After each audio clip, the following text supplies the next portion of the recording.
It was a busy time at the docks. All the engines were working hard, pushing and pulling freight cars about. One morning, Percy was late. Cranky the Crane was quick to criticize. "These ships can't be kept waiting. They have important cargo.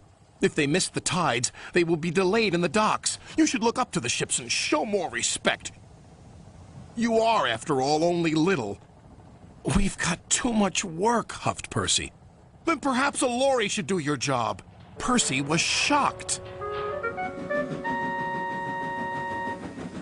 He told the other engines what Cranky had said. "Stuff and nonsense," snorted James. "We engines run this island," said Henry. "What if a lorry does arrive?" I'm afraid it did, along with 2 more. Cranky was delighted. "Hey, you down there, your job's done now. These lorries are taking over. One of them wants to talk to you." The lorry was very rude. "What's that steaming lump of scrap iron doing here? Be off with you!" Scrap iron? Steaming scrap iron? Ha! A little later, Percy met Thomas and James. Another lorry was being rude to them. Then he saw Percy. "Oh, look, it's a little green goblin on wheels.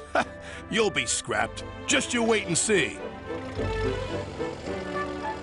"Well, bust my boiler. What a horrid lorry," exclaimed Thomas. "Despicable," agreed James.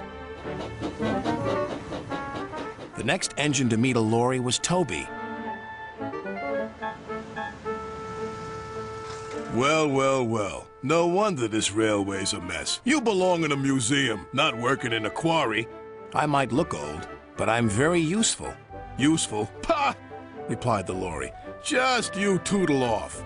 "Tootle?" spluttered Toby. "Come along, Toby," interrupted his driver. "Don't bother to argue with him. We'll go to the flour mill instead."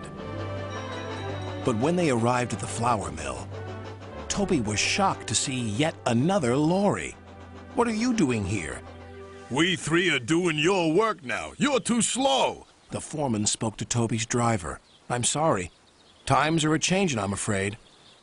"Toby might be old," replied his driver, "but he's reliable." "Come on, Toby. We'll go to the farms. They'll still use us." Toby trundled sadly away. His railway ran through a narrow gorge, but vehicles had to tackle a steep and dangerous road.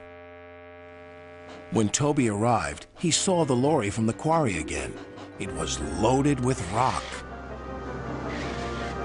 "That lorry's in trouble," thought Toby. And he was.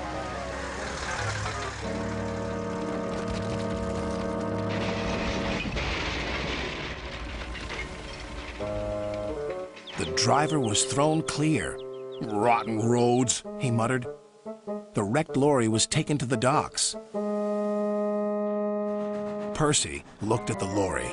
"What's this lump of steaming scrap iron?" he teased. "I'll be back," replied the lorry, "so you can wipe that silly smile off your smoke box." "Ha!" said Percy, and wheeshed him loudly. Then Butch, the breakdown vehicle, arrived. He was towing the lorry from the flour mill. "What happened?" asked Toby's driver. "He was overloaded with flour," came the reply, "and he broke down." "Not very useful now, are you?" said Toby. "Grrr," replied the lorries. Then James whistled excitedly.